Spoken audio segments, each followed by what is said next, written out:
Good morning, good morning, good morning. Welcome to Emergency Management Associates. We're coming to you from the Area Command 392 miles west of Kitty Hawk Beach, North Carolina, and that's going to be a good thing in the coming hours and even up until sometime around noon tomorrow. Folks, we have an update about Hurricane Idalia. Hurricane Idalia came ashore around Bend, Florida, where the peninsula goes into the panhandle of Florida. In that Bend, Florida area, it came ashore as a Category 3 storm. Now, folks, I want to give you some information here. This area here is now where the storm is leaving the Gulf of Mexico. It could very well drop in intensity from a Category 1 to a tropical storm. But right now it is a tropical storm. It is a Hurricane Category 1 storm. It has moved into Georgia. There has already been hurricane warnings. There's been tropical storm warnings issued. There's also been tornado warnings issued. The latest tornado warning in Georgia has now been allowed to expire. So that is a good thing. Now, that does not limit the idea that there will not be any tornadoes in Georgia, South Carolina, or North Carolina. There is a very good chance of that. In this orange area that you see, that is a severe thunderstorm area. A severe thunderstorm area as this hurricane continues to travel north. And it hopefully will leave North Carolina and southeastern Virginia by, I hope, noon tomorrow. And then it'll go out into the Atlantic and peter out and be nothing after that, we hope. But folks, this is a very strong storm. This area in southern, let me enlarge it for you so I can show you what's going on here. This area near Tallahassee, Florida, there is a lot of water. Notice out over the Gulf of Mexico, that is an extreme thunderstorm carrying tornadoes. That is this extreme thunderstorm area carrying tornadoes.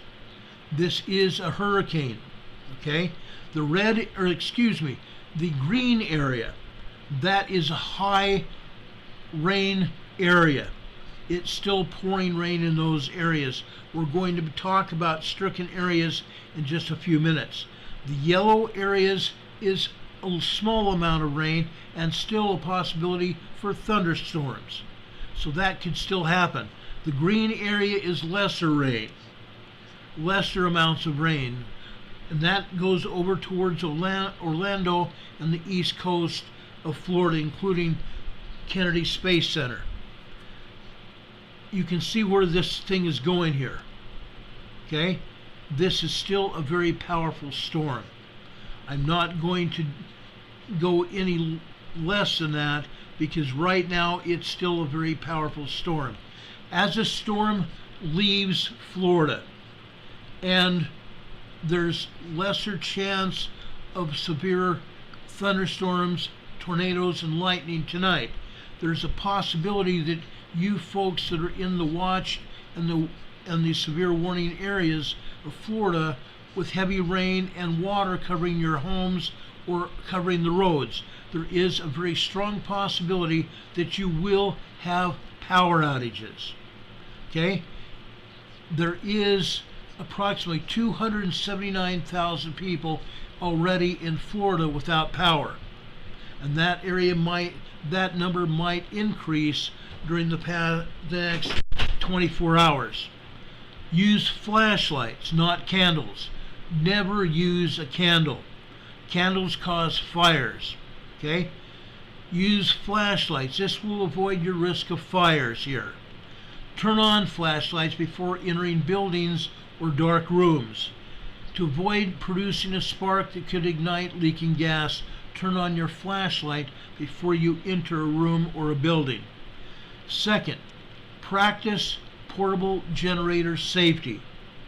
Use portable generators and gas grills outdoors. Never bring a gas grill or a camping grill inside your home. Use outdoors, at least 20 feet away from doors, windows, and garages to avoid carbon monoxide poisoning, and properly ground and don't overload your systems. Okay? Third, be careful with food and water. Food in the fridge can start to spoil after as little as 4 hours. Drink bottled or boiled water only. And I'm going to say drink bottled water only, as purification systems may not be working. Use camp stoves and grills only outdoors. Okay? Now, what they're talking about with purification systems, if you have installed purification systems in your home that may require electricity, your purification systems may not be working. That does not talk about Brita and those kind of filtering systems, or even life straws or other filtering systems. You can use those, but do not use anything requiring electricity if your power is out. Okay? Like I said, there's 279,000 people without power in Florida right now. Now, flooding. There is a terrific amount of flooding all over Florida, and I'm going to be talking about that during the next few minutes. You need to be aware of this.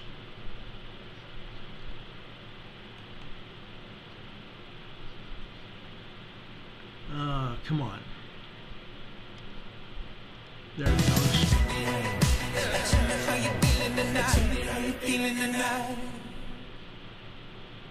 And we have at one of our boulevard high tide. Look at that. Some of those houses comes in. We're expecting another foot or two of water. High tide in the afternoon. Half hours if you're right in that area, wandering, let alone trying to the water in. I'm sorry, guys. Let's go to this one. Which is now up by Valdese, Georgia. Yeah. Right near Keaton Beach, that 25 mile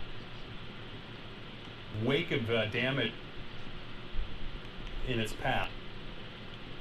Cedar Key, he's been through a lot of hurricanes before. I'm anxious to talk with him and see how his experience.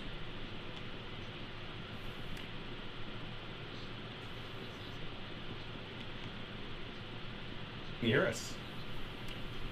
Good morning. Let's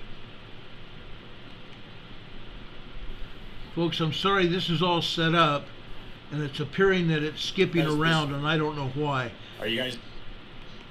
I'm going to stop it really quick. You see this reporter up to his knees in water. There's a lot of water in the streets, okay? A lot of water. This is normal. This is very normal.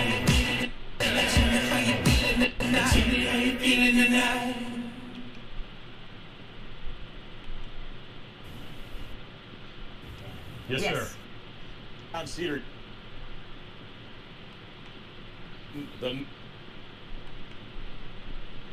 Okay, I'm sorry guys, that just didn't work. All I'm going to tell you is, folks, this is bad. There's some areas underwater.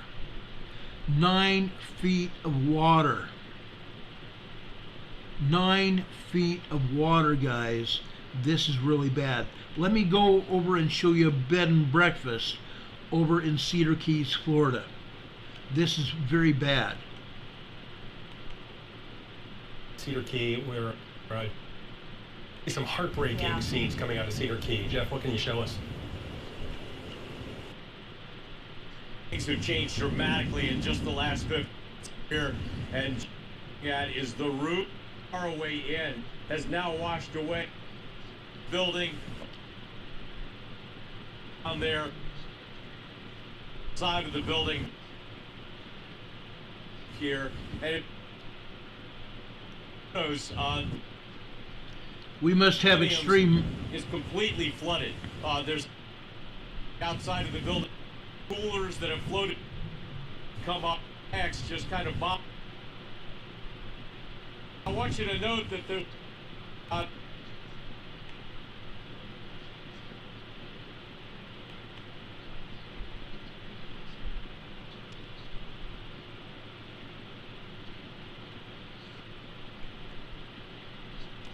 that is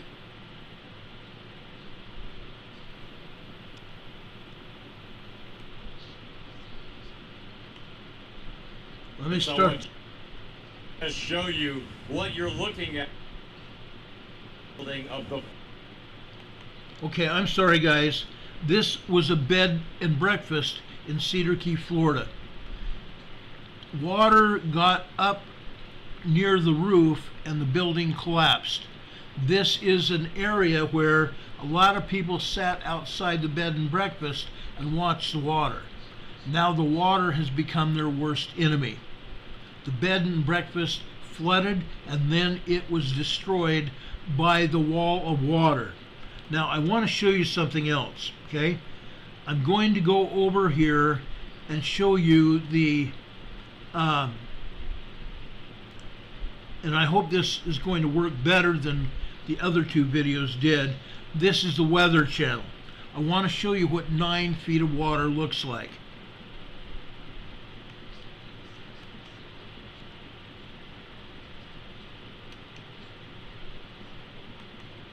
Just a second, hold on.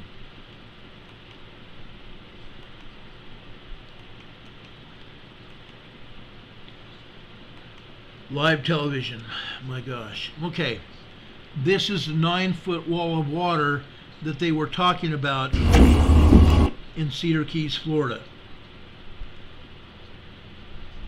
I had edited out the commercials here, and I'm sorry this is happening. This is some of the weirdest things that I've seen go on since I've been doing these live programs. Just stand by with me for a minute, please.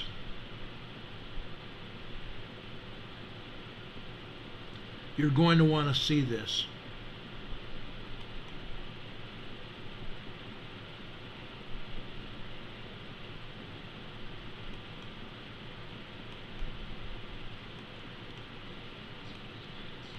Okay, now it should work.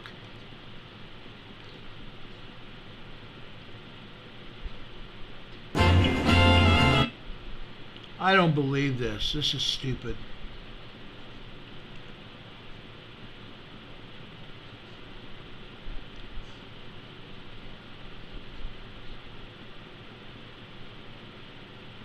Sorry, guys.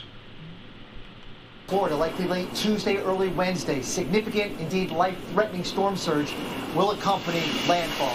Reasonable worst-case scenario suggests we could see water rises and inundation above normally dry ground that exceed 9 feet. Let me show you what that looks like by bringing the water first up to about 6 feet. It's too late to do anything at this point. The only way out is to go up. Who knows what's floating in this water? There could be large objects, hazardous material.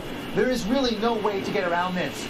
But we think there are going to be places that get above this and maybe even above 9 feet of storm surge. Now this is not survivable.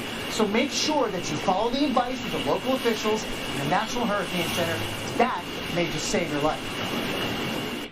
Okay, that's what 9 feet of water looks like. And they had that in Cedar Keys, Florida. They had that in several areas along the west coast of Florida today. This is really bad. Okay, I'm not going to paint a pretty picture here today at all. Florida is a mess again. There will be significant and severe impacts with Idalia today, with that dangerous storm surge in some areas that has not lessened. In some areas, the storm surge has actually gone way down. Now, the storm surge along the coast of Florida was because of dangerous wind moving the water inland. that's what happens. Those damaging winds are still going inland today and working their way up into Georgia.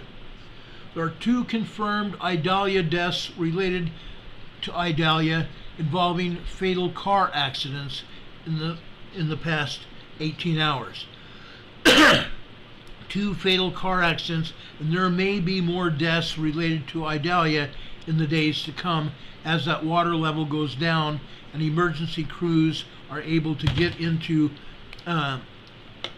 places such as St. Pete Beach. A car was spotted getting stuck in the rising water in St. Pete Beach. A CBS reporter for News 8, Melissa Moreno, said roads were virtually impassable. The Pinellas County Sheriff's Office left the St. Beach area because it was no longer safe and the water had come up too high. Remember what I said last night. If the wind speeds got up over 35 miles an hour, then the police were going to move off the streets. And they would not go back in unless there was life-threatening calls such as heart attacks, because they have heavy rescue vehicles that might be able to make it through most of the flooded areas, or the wind speeds would be able to keep the car on the ground. So folks, they were not going out until wind speeds lessened to less than 35 miles per hour. Deputies also said that they were starting to get a lot of calls from people wanting to be rescued because the water was coming up too fast. The St. Pete Beach area was placed under a mandatory evacuation area because of the storm surge, and people failed to evacuate. Last night at 3 o'clock this morning, water was just barely starting to rise. There was some rain, but it wasn't heavy yet.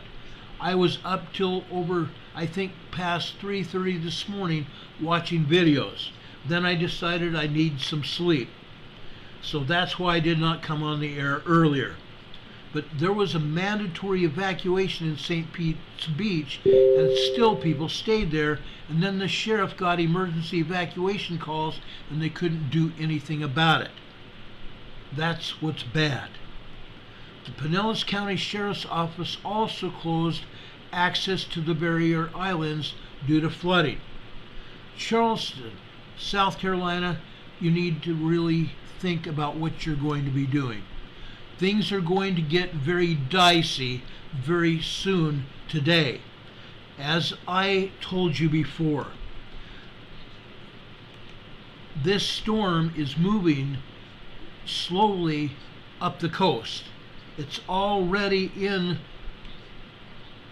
Georgia and South Carolina. South Carolina, things are going to get very dicey, and also into southeastern North Carolina, and it's going southeastern North Carolina. It's going to start tonight into tomorrow morning. Rain is relentless near Valdosta and Lake Park, Clapville and Dasher area. 9 inches of rain already in South Carolina. Valdosta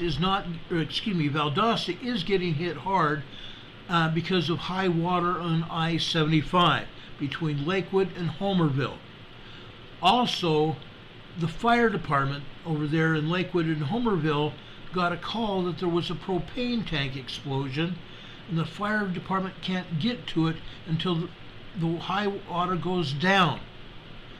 Cedar Key, Florida, this morning had 7.96 feet of water. Cedar Key, Florida had 7.96 feet of water, and it inundated that entire area, as you saw the cottage, that bed and breakfast cottage, get knocked down because of the water. The water is now starting to recede. Steinhatchee area of Florida, water's gone down significantly. The east side of the highway, though, is hurting. The east side of Steinhatchee Beach, Florida, is hurting. So folks, if you're over there, and I'm speaking primarily to first responders, if you're over near Steinhatchee, please help those people now. They are hurting. There's major flooding at Bayshore, Florida. Okay? Bayshore is near where Cedar Keys is. And that storm washed away that bed and breakfast. Tampa area. The water storm surge is continuing in your area. If you're sheltering in, stay there. Cedar Keys is basically under 8 feet of water, 7.96 feet of water. Authorities are saying that there's no power outages in Tampa Bay right now, but that does not mean that there's not going to be a power outage.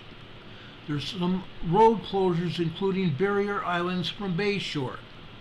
Road closures including a road that goes from Bayshore to the barrier island. Beware of road closures. Now folks, as we stated last night, you need to be aware of road closures.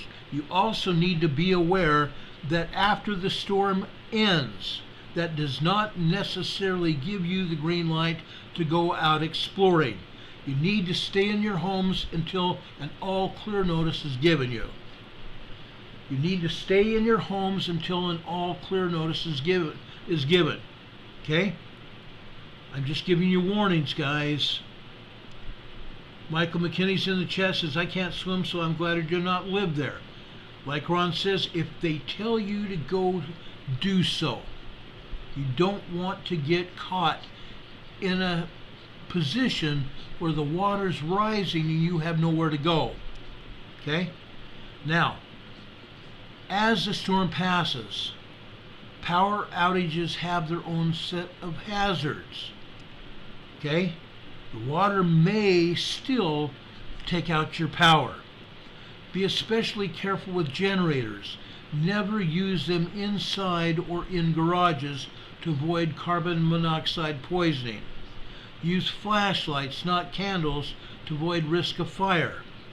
Now, the Tampa hospital is full. The Tampa Bay hospital is full.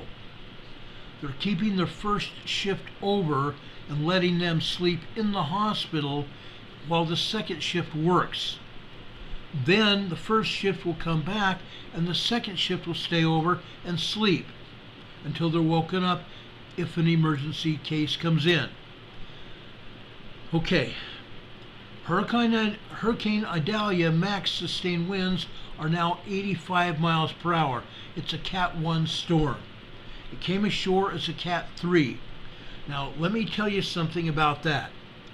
Right before it came ashore, there was a very real possibility that Idalia might change because there was an eye change just before it came ashore. There was a good chance if it had been even a quarter mile, half mile further out into the Gulf, it might have come ashore as a Category 4. It came ashore as a Category 3 storm. Now, this is very, shall I say, enlightening. Okay? I showed you the storm last night, and I showed you an eye wall change. Okay, that was the first time that we caught an eye wall change on camera from the radar. It was wild, to say the least. At least wild for me.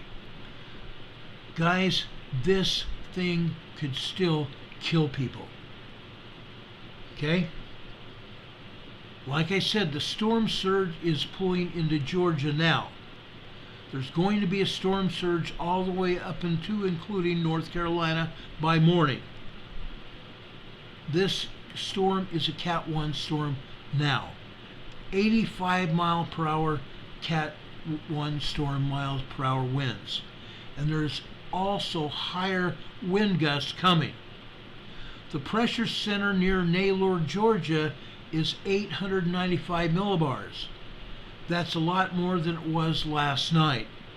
Last night, if you remember me telling you, it was 845 millibars, which made it a very powerful storm. Now it's only a Cat 1 at 895 millibars. It's still a very powerful storm going into Georgia and southern North Carolina. A sustained wind of 43 miles per hour with a wind gust of 56 was recently reported at Moody Air Force Base in southern Georgia. Okay? Sustained winds of 43 miles per hour with a wind gust up to 56 miles per hour was reported earlier today at Moody Air Force Base, which tells you that the storm has already moved into Georgia. Areas of flash and urban and moderate river flooding are also a concern, with considerable impacts that are expected from portions of northern Florida through central Georgia and South Carolina, through eastern North Carolina into Thursday. Search and rescue teams from other states are en route to Florida right now. Search and rescue teams are en route to Florida right now. Now, folks, like I said, you can see by this impact map that this is very serious. This is a very serious storm. Look at that. I'm asking everybody to be safe, to obey all authorities when they tell you to evacuate your area. Don't wait. If you see something happening, evacuate yourselves before it happens. Okay? This is a serious, very serious storm. Parts of this storm are still in northern Florida. All of you in northern Florida need to be aware of what's going on now. Okay? Now, I have a message from the National Weather Service here. I have several messages, actually. Number one, significant impacts from the storm surge will continue along the Gulf Coast area of Florida within the storm surge warning through this evening. Dangerous storm surge is also expected along the southeastern U.S. coast within the storm surge warning area tonight, meaning Georgia and South Carolina. Okay, and into North Carolina in the morning. Residents in these areas should follow any advice given by city and local officials. Damaging hurricane force winds will occur within the core of Idalia as it moves across southern Georgia and southern South Carolina within the hurricane warning area through this evening. Residents in these areas should be prepared for long-duration power outages. Strong winds are also expected to spread northeastward across South Carolina and North Carolina through Thursday within the tropical storm warning area. Number 3, areas of flash and urban and moderate river flooding with considerable impacts are expected from portions of North Florida through central Georgia, South Carolina through eastern North Carolina into Thursday. Now, I don't see my very good friend Rebecca here in the chat. I was hoping she'd be in the chat so we could get her into our program and let her speak to you. She lives in southern North Carolina. Where she lives, she hasn't had any rain as yet, but like us here, where we are, we have very heavy clouds here. Gray to dark gray clouds are here now. We've had some drizzle earlier this morning. That drizzle could very well occur here in the foothills of North Carolina all night and into tomorrow. And it will turn from drizzle to heavy rain. With the outer bands of Hurricane Idalia, the outer bands are carrying storms, significant thunderstorms, and tornadoes. Everybody needs to be aware of that. Again, I'm urging everybody, I'm urging everyone here to pay attention to your AM/FM radios. If you have an AM/FM weather radio, I urge you to keep the weather radio on in the background today, especially if you are in storm-prone areas. Storm-prone areas, like here. That orange area are storm-prone areas. Okay? Please be careful. Watch what you're doing. As the storm comes into your area, if you don't have your radio on, go to your television set. Pay attention to your television set. Tune your television set to a news radio, or excuse me, not a news radio, a news talk station. A news talk station, like a local TV station that has news, weather, and sports on a regular basis. They will be your best bet for information in regards to Hurricane Idalia. Okay, do I have any questions here? Ellen Hughes says things are really frightening. Folks, I don't want you to be scared. I want you to be prepared. I understand some things that we're talking about could be frightening, but you need to turn them into a positive thing. You need to turn these things into a positive thing. Okay? Storms are going to happen. It's rather unfortunate when it does. I should also speak to the fact that this past Friday there was an explosion in New Orleans, an oil refinery explosion in New Orleans. There was a 2-mile evacuation area around that huge oil refinery, and it was a huge oil refinery. Now, why am I telling you about that now? I just found out about it, number one, earlier today. What you also need to know, folks, is this. The oil refinery has been shut down, which means your gas prices are going to skyrocket. The oil refinery in New Orleans was shut down, and the gas prices are going to skyrocket now. So I'm just passing this on to you. I'm just trying to pass it on to you. Now, there is a news conference in progress that I'm going to bring you into here.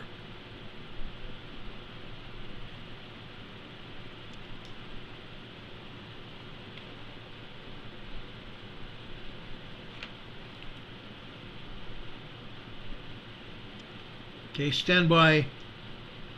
This is from Florida. Discrepancy between some numbers that are being reported on fatalities and citing MHP and you saying that there's no. So there's a process for confirmed fatalities that just goes through law enforcement and medical examiners, and then they do that, and so that has not been done yet. Where we've had a confirmation. Now, I know there's unconfirmed reports. Those may end up becoming confirmed. And then, of course, we deal with this in every storm. What is a fatality that is a direct result of the storm versus what would be something where, you have a fatality that's unfortunate, but may not necessarily have a causal factor with the storm. I mean, for example, in Fort Myers Beach, people, there were fatalities because of that storm surge, no question. Well, if you're out the day after the storm and you're picking up I think I get the gist here. They are, just answering all the basic questions that you might have. The media is, trying to see, what does the government know that maybe we don't know, and it looks like we all know just about the same exact thing. And that's that there was some pretty significant damage out here in portions of Florida, and some places got it worse than others. And we're still just basically trying to learn what's happening next. We still don't know the complete extent of what happened in Horseshoe Beach, for example, because we're still assessing what happened as the water goes down. So I just wanted to read something from Brad Arnold real quick that I think needs to be read. Brad said, I just want to give a huge thank you to folks that helped clean up after natural disasters. A major hurricane made landfall a couple of hours ago, and I've already seen power line crews, bulldozers, tree removal services, and all that kind of stuff out helping people. It's incredible. No, that is incredible. We know from being involved with all of these storms, anytime there's a hurricane or something like this that happens, there's almost always a lot of people with that kind of equipment who take time off work, who take time away from their lives, and they just sit there and they wait for something bad to happen, and then they go help. And I just can't imagine what the world would be like if it wasn't for people like that. Just imagine how lonely you would feel if you lost everything in a hurricane. First of all, no matter how many people are there to help you, that's devastating, that's horrible, that shouldn't happen to anybody. But just imagine if you were completely left alone after that, nobody cared other than maybe FEMA 3 months from now. The fact that, strangers from all over the place come and flock to these sorts of situations to help people is one of the reasons why, a lot of us have a positive outlook on the world still. Because we see it. We see the worst of it. Okay. That was my buddy Ryan Hall, during his program that he's had on.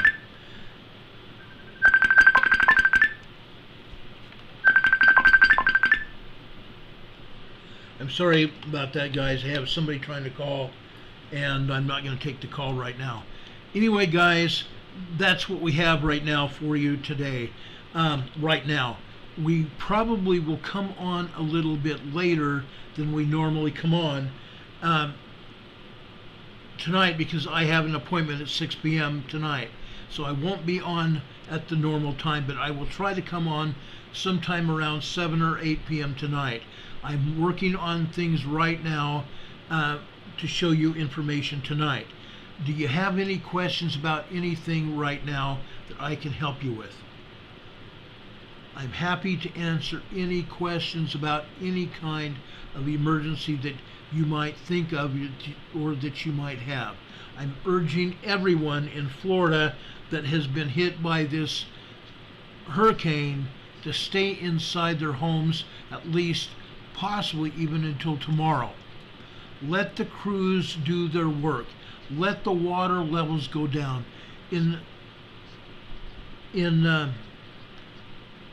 What was it called? It was Stein. Oh gosh, I can't even remember the name of the town. Steinhatchee. Water's gone down significantly, but stay inside. You folks around Bayshore, Florida, you still have some major flooding going on.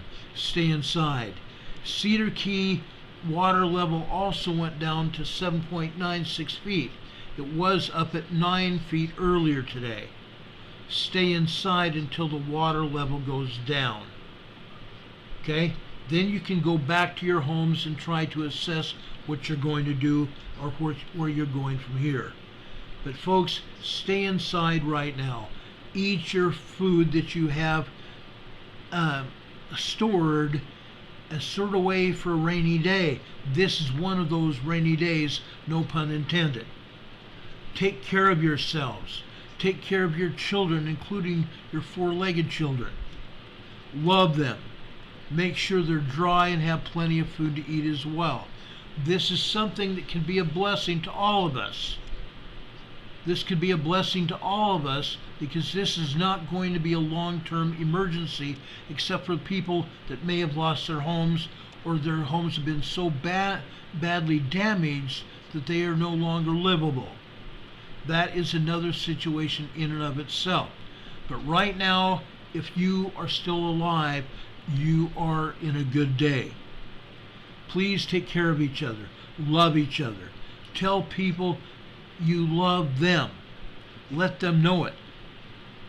Tomorrow's not given. We've been given today. We're still here. Take care of each other.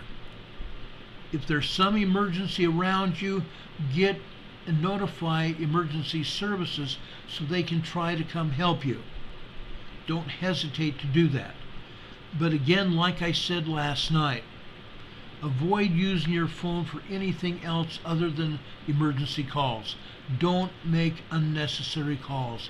Leave the bandwidth for the cell phones to the emergency services people, the police, the firefighters, and paramedics. Let them have the bandwidth on their cell phones. Don't use your cell phones unnecessarily. Be safe. Watch what you do. Watch what you do. God be with you. Folks, God be with you and I ask the Lord to bless you. God be with you until we can meet again. We will see you hopefully later tonight after 7 p.m., probably closer to 8. Have a good day, folks. Much love. Be safe. Be very safe. I love you all.